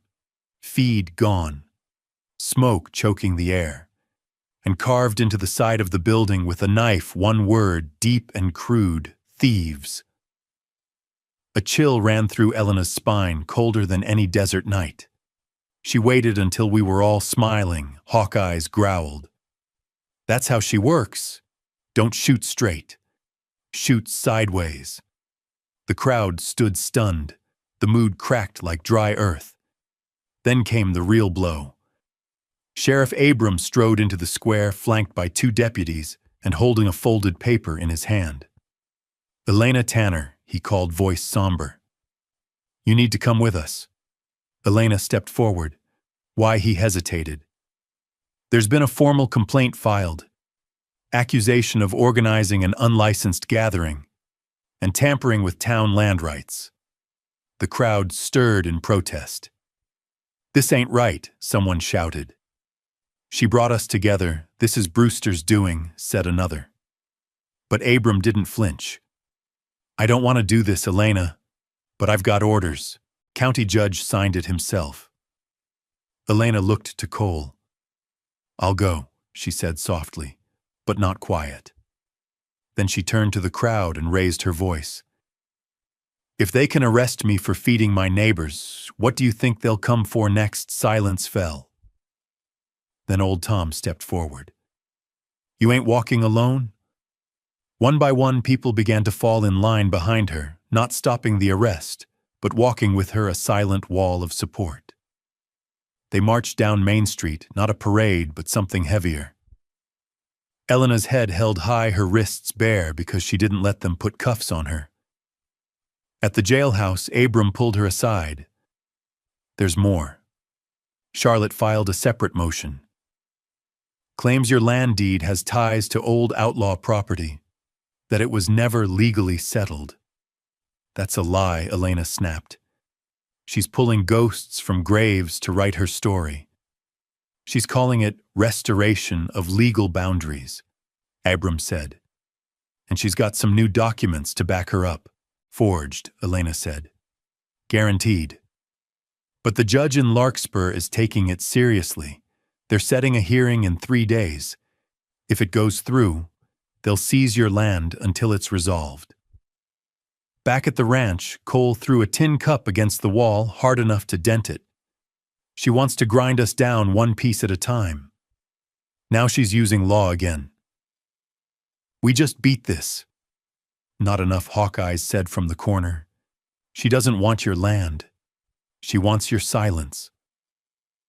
Nora showed up not long after with a parcel wrapped in oilcloth. "From my uncle," she said. "Used to work courthouse records in Larkspur. He dug up something we can use." Inside was a ledger, handwritten, faded but legible. It listed every transfer of land in the Elkhorn region since the founding, and at the bottom a note scribbled by a clerk in 1882. "Hartley tract paid in full and recorded. No ties to territorial disputes. Final." Cole read aloud. "We take this to the hearing," Elena said, clutching the book. "We force the truth into daylight again." "But it won't be enough," Hawkeyes warned. "Not if Charlotte's got the judge in her pocket." "Then we bring more than paper," Elena said. "We bring people. All of them." Cole frowned. "You're talking about riding into Larkspur with the whole damn town." "Yes," she said. "Because the only way to beat power like hers is to show them it's not power anymore." The caravan left Dust Creek before dawn. Wagons creaked under the weight of people, banners, and baskets. Horses kicked up frost-bitten dust. From the rear, it looked like a ragtag parade, but from the front, it was a declaration. They weren't riding into Larkspur for charity. They were riding for justice. Elena sat at the lead reins in one hand, the ledger from Nora's uncle tucked safely inside her saddlebag. She didn't speak much. No one did. The silence between them was heavy, not with fear, but with purpose. Beside her, Cole rode tall hand, resting near his hip eyes, scanning every shadow. Hawkeye's rode just behind a rifle slung low, his expression unreadable but charged. They reached the county courthouse by late morning, a limestone building built more for intimidation than shelter. The crowd outside parted slowly as the Dust Creek caravan rolled up. "Looks like the circus came to town," one man muttered, but others whispered differently. "That's the rancher's wife, the one who stood up to Brewster. I heard she fought off fire with a bucket and a shovel. She's the one who fed a dozen families when the store cut them off." Elena dismounted in silence. Her boots hit the courthouse steps like war drums. Inside the courtroom was colder, more sterile than Dust Creek's. Oil lamps flickered high on iron sconces. A county judge sat elevated, robes creased and eyes narrowed. His name was Judge Claremont, a man known for two things: hating delays and loving clean evidence. Charlotte Brewster was already there, seated neatly beside Thorne, her attorney. She wore gray velvet this time, her hair pinned like royalty, her mouth curved in a slight smirk. When Elena entered with Cole and Hawkeyes behind her, and nearly 40 Dust Creek citizens packed into the back rows, that smirk faltered. "Docket number 7841, the clerk called. "Brewster v. Tanner." Judge Claremont looked over the papers.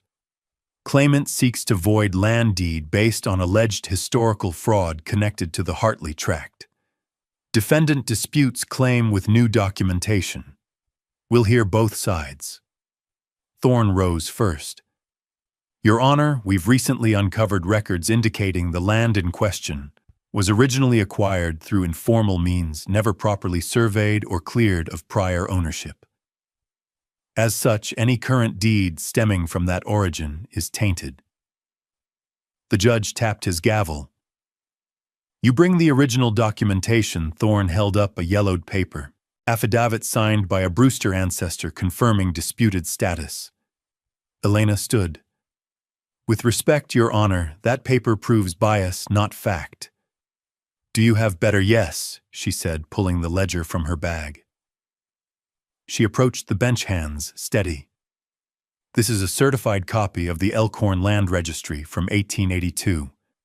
It shows that the tract was paid in full and recorded as legal with no ongoing disputes."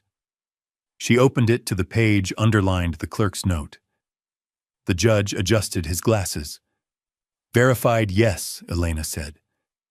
"We have the notarized letter from the county registrar in Elkhorn to confirm, and testimony from a courthouse worker, Nora Jameson, who brought this to light." Nora stood in the gallery, voice clear as a bell. "My uncle worked that courthouse 30 years. He taught me how to read every line. That ledger's real. I'd swear it under oath." Claremont nodded, brows furrowed in thought. Charlotte shifted in her seat. Thorne pushed forward. "Even if the deed is legal, the issue is character. Mrs. Tanner has disrupted economic order in Dust Creek, held unauthorized gatherings, interfered with market pricing, and attempted to undermine standing institutions." That's when Elena stepped forward. No papers, no lawyer, just her voice. "If survival is disruption, then yes, I'm guilty. If helping neighbors, each sharing labor and building something outside your control is interference, then fine, call it what you will. But Dust Creek didn't fall apart because of me. It started breaking the moment power stopped listening." She looked at the judge. "You want to measure this case by character? Then let the people speak for themselves." She turned, and every person from Dust Creek rose. Nora, Isaac, Miss Liddy, Old Tom, even Abram the sheriff. "We're not here because Elena asked us to be," Nora said. "We're here because she earned it." "She kept my kids warm when the co-op shut us out," Miss Liddy added. She fed half the valley on scraps. Tom grunted, when no one else lifted a damn finger. The judge raised a hand for silence. This is not a town meeting, but it should be, Hawkeyes said, stepping forward. Because that's what this really is. Not land, not paper. It's about control. And the people of Dust Creek are saying no more. Judge Claremont looked down at the ledger again, then at Charlotte, who sat stiff, silent, her mouth thin. Ms. Brewster, he said, do you have any further evidence to support this claim? She didn't speak. He waited.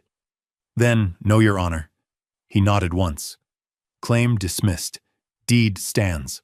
All charges dropped. Bang. The sound of the gavel echoed like thunder through the hall. The Dust Creek group didn't cheer. They didn't need to. They simply stood taller. After court on the steps outside, Elena let out a long, slow breath. Cole touched her shoulder. You all right? I'm not sure what this feeling is, she said, smiling, but it might be peace. Hawkeyes leaned on the railing. Charlotte's not done, but she's cornered now. She'll come smaller next time, quieter. She can whisper all she wants, Elena said. We're not going back. Cole looked at the group gathering around them. What now? He asked. Elena didn't pause. Now we go home. And we build something that doesn't need a courtroom to stand. They rode out of Larkspur as the sun began to set behind them, not just as landowners, not just as victors, but as a town remade. The first few days back in Dust Creek felt like the calm after a long storm. The kind of quiet where the air still carried the weight of what had passed, but something new stirred just underneath like a promise that hadn't yet learned how to speak. Elena walked the south field alone that morning, her boots leaving faint trails in the frost. The grass, scorched weeks ago by fire, had started to green again in stubborn little patches. Life refusing to lie down. Cole had been up since before dawn fixing the east fence line, and Hawkeyes was in town checking in with Abram about any signs of trouble. So far, it had all been still. Too still. She stopped near the western gate and stared out toward the ridge. It was quiet. No cattle, no riders, just silence. And still something felt wrong. Don't mistake the quiet for peace, her father used to say. Sometimes a snake waits in the grass just to watch you walk barefoot. By noon, Elena returned to the barn to find Cole standing with his arms crossed, his jaw clenched. What is it? He didn't answer, just pointed. Inside the barn, the newborn calf they'd nursed through a rough birth 2 nights earlier lay on its side stiff. No wound, no blood, just gone. Elena knelt beside it, pressing her palm to its hide. Cold. Too cold. There's something in its mouth, Cole said. She leaned closer and pulled out a small scrap of cloth gray velvet torn like it had snagged on something. Elena stood slowly, her fingers shaking. She poisoned it, she said. She came herself or sent someone close. Left a calling card. Cole didn't speak for a long time. Then he said quietly, "This wasn't about the calf. This was a message. She's letting us know it's never really over," Elena whispered. That night the wind howled harder than usual. The ranch seemed to breathe not peacefully, but like an old dog guarding its last bone. They doubled patrol. Hawkeyes slept in the loft rifle beside him. Cole didn't sleep at all. Elena tried, but every creak of timber had her eyes snapping open. 3 nights later, the attack came. It wasn't fire, it wasn't vandalism, it was a deal. Charlotte showed up in person. She rode in at dusk with no escort, no lawyers, and no veil of civility. Just her and her black mare standing in the courtyard, like she still owned the dust. Cole stepped onto the porch rifle across his back. Hawkeyes stayed by the barn arms, folded. Elena came out last. Calm, measured. Charlotte dismounted and took her time brushing imaginary dust off her gloves. "I've come with a proposal," she said. "We're not selling," Elena replied. Charlotte smiled. "Of course you aren't. You've made that perfectly clear." She reached into her satchel and pulled out a folded deed. "This isn't for your land. It's for everything around it.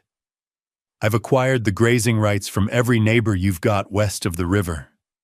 Come spring, your cattle won't have a single blade of grass to feed on unless they cross my boundaries." Cole's eyes narrowed. "You're bluffing." Charlotte handed him the deed. "I never bluff." Elena took the paper and scanned it. Names, seals, signatures, all real. "You paid them off," she said. "No," Charlotte replied. "I saved them from you. They're tired of your crusade. You think because you won one courtroom you changed the order of things. Dust Creek bends. It doesn't break. And yet here you are," Elena said, "riding alone, making deals in the dark." Charlotte's smile tightened. "Here's the offer. Sell me your land. Walk away. I'll give you double market value. You'll be free. No more fences to fix, no more cattle to bury. You can start fresh."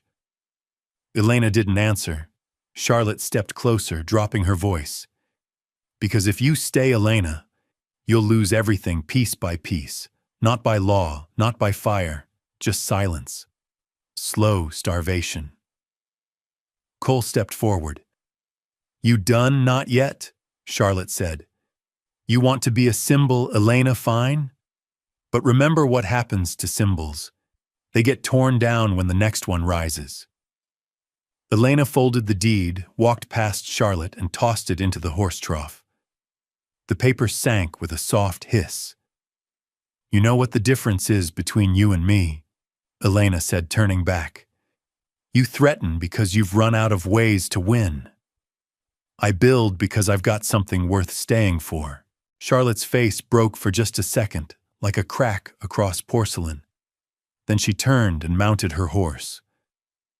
"You'll regret this," she said. "I already regret not telling you to ride out of town the moment you started playing queen." Charlotte said nothing else. She rode off without a glance back. That night, Cole found Elena sitting on the fence, staring at the stars. "She'll keep coming," he said. Elena nodded. "But next time she won't be able to buy what we've built. She already took the grazing lands. Then we share feed. We grow our own. We adapt." Cole watched her, and his voice softened. "You sure you want this fight to keep going?" Elena looked at him, eyes steady. "She tried to poison a calf. She threatened our neighbors. She's turning Dust Creek into a kingdom of fear. I'm not giving her one more inch." He nodded. "Then we hold the line." And as the wind blew across the open valley, carrying with it the scent of fire dust and something faintly green, Elena whispered to herself. She came for the land. But what she really wanted was our silence. And silence was one thing she would never give. Spring arrived in Dust Creek, not with a roar, but a slow thaw. The snow didn't vanish overnight. It retreated in cautious steps, leaving behind patches of green struggling to push through mud and ash. Elena stood at the edge of the new pasture, hands on her hips, watching the first shoots emerge from the soil they'd turned just after Christmas. It wasn't much yet, but it was theirs, and it was growing. She'd barely stepped back inside when Hawkeyes came up the path leading a paint horse she didn't recognize. His face was unreadable, but his eyes were tracking something invisible behind him, like he was dragging not just a horse, but a memory. "There's someone here to see you," he said. Before Elena could ask, the stranger crested the rise. A man, lean tan, a bit rough around the edges, but unmistakably familiar. He walked with a slight limp and wore an old cavalry duster faded at the seams. But it wasn't until he removed his hat that the wind caught in her lungs. It was Raphael, her brother, alive. He looked older. His face held shadows she didn't recognize. But those eyes still the same burnished amber that used to wink at her across dinner tables and tree limbs and war. Elena froze. Her heart hammered so loudly she thought it might drown out her voice. But she spoke anyway. "They told me you were dead." Raphael's voice was hoarse. "I let them." Cole stepped out of the barn, Hawkeye's already shifting his weight subtly. Elena shook her head at them. She stepped forward alone. "You let me bury you in my mind for 5 years," she said, her voice like gravel. "Why? Because I didn't know how to come back," he answered. "Not after what I'd done." She stared hard. "Then start now." Raphael looked at the ground, then slowly handed her an envelope worn water-stained, sealed with red wax. "It's not an apology," he said, "but it's the truth, and it might help with what's coming." "What's coming?" Elena asked. He looked over her shoulder toward the hills. "Charlotte's not finished. She's found someone else to fight for her, someone with deeper pockets and no mercy." Elena opened the envelope. Inside was a map, hand-drawn but detailed, and a list of names. Cole came closer, reading over her shoulder. "These are land parcels in Dust Creek, bought quietly piece by piece," Raphael said, "using different names, shell companies, but they all trace back to one investor." Elena's stomach dropped. "And that investor is Raphael," looked her in the eye. "Me, before I disappeared." For a moment the world stopped moving. I was young, angry. Charlotte convinced me that settling Dust Creek meant bleeding it dry first. She promised we'd build something new. I took her money, bought up what I could. Thought I was reshaping a future. But when I saw what she really wanted, total control, I ran. "You ran," Elena said, "but you left the gun loaded." He nodded. "Now she's got her hands on it." Elena stared at the map. "We need to warn the town. If she's pulling these parcels together, she's planning something bigger than just forcing us out." Cole stepped back. "This is a land grab. On paper, legal, quiet. By the time anyone notices, it'll be too late." Elena folded the map. "Then we make noise." The next day, she called a gathering in the town square. It wasn't a rally, not this time. This was a reckoning. She laid out the map on the church steps. Hawkeyes spread copies. Nora brought the ledgers. Raphael stood in the shadows, head down, letting the truth spill out through documents and names. One by one, the townsfolk realized what had happened. Their land was being stripped from under them, not by fire or court, but with ink. "She wants the valley," Elena said, voice echoing. "Not just the ranch. Not just us. All of it." Abram stood near the front, his badge dull, but his eyes fierce. "She's doing it through straw buyers. We can't prove it unless we act fast." "We don't need to stop her from buying," Elena said. "We need to stop selling." A murmur ran through the crowd. "She's offering money," someone said. "More than market value. She's offering silence," Elena shot back. "And if you sell, you give it to her." Nora stepped up beside her. "We form a land cooperative, sharehold the open lots, create contracts that lock them down unless voted on by the group." "She can't outbid a community," Cole added. "Not if the community stands together." "But what if she brings in outsiders?" someone asked. "She already has," Hawkeyes said. "So let's show them this valley isn't just land. It's family. And family don't sell each other out."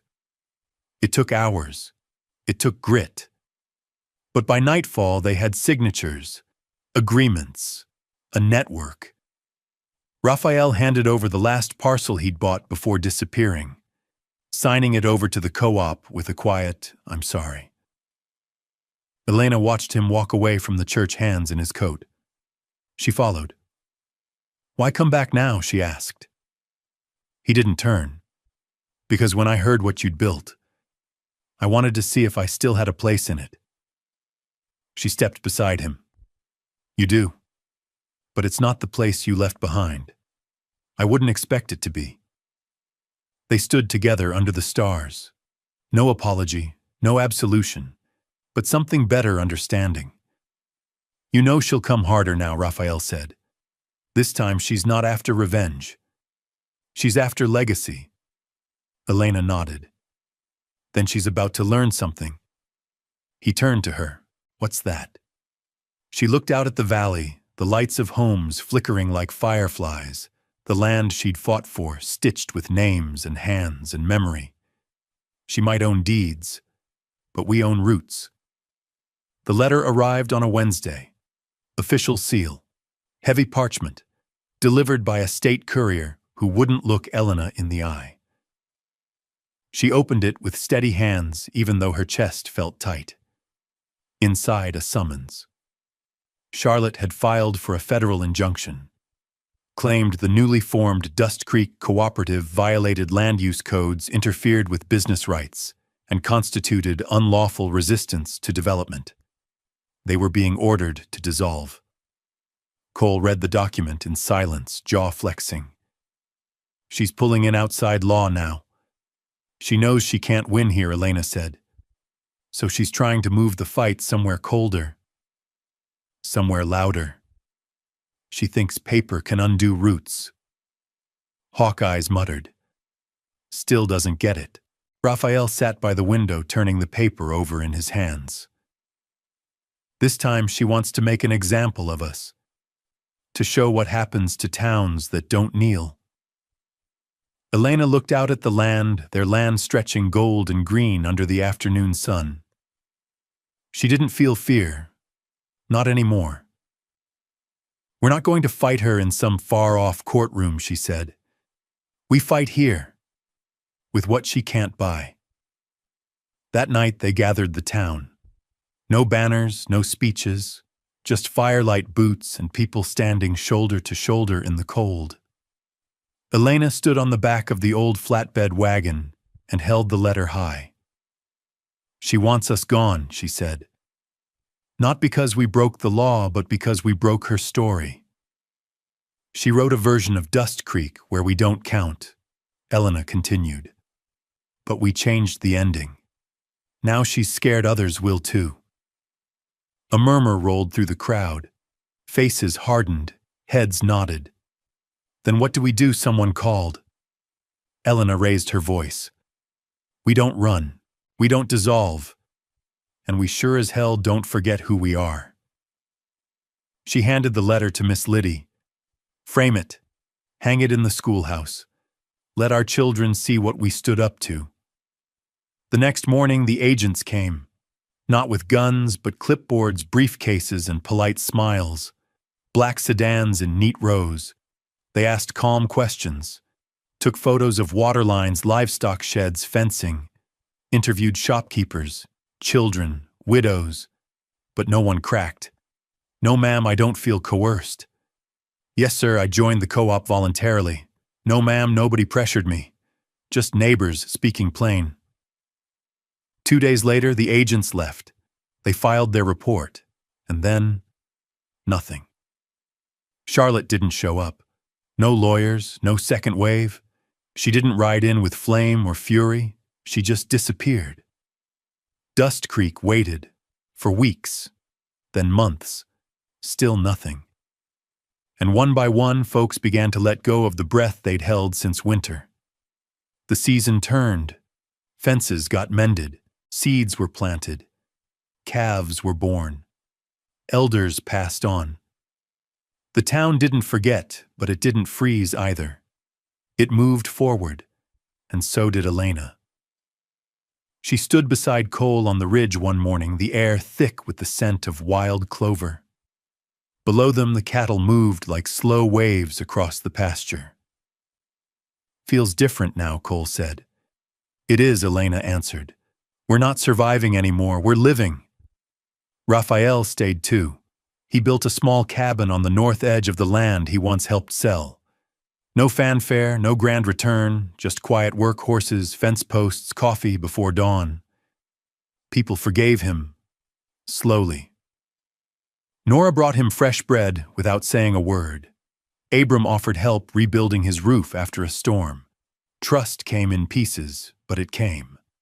Dust Creek rebuilt itself not in the image of what it once was, but what it could now be.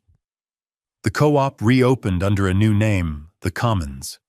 Run by a rotating board, every vote equal. Kids helped elders plant tomatoes.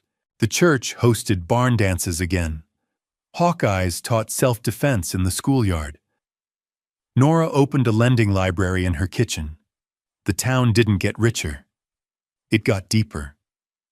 One morning, Elena awoke before dawn and realized something quietly profound. She wasn't waiting anymore. Not for the next attack. Not for the next trick.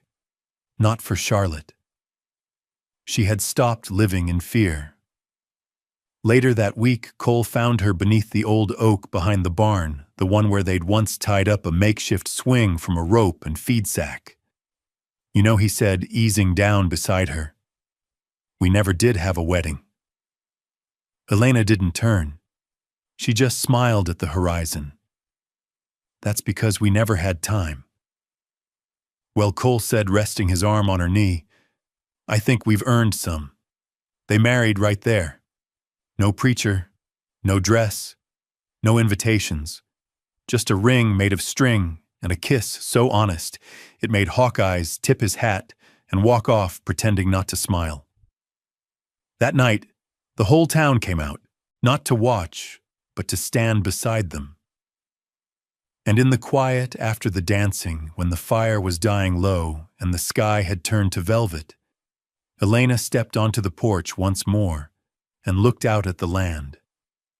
For the first time, she didn't see a battlefield. She saw a home, not perfect, not finished, but real. Because in the end, Dust Creek wasn't saved by money or courtrooms or a miracle. It was saved by stubborn hearts, by a woman who wouldn't be scared off, by a man with a scarred hand who learned how to build again, by a brother who came back when it counted, by a town that remembered what it meant to stand together. Family wasn't always blood, and land wasn't just dirt. It was memory. It was labor. It was the place where people finally said this far, no farther. Charlotte had power, but what she didn't understand, not really, was that true power isn't control. It's commitment. It's staying.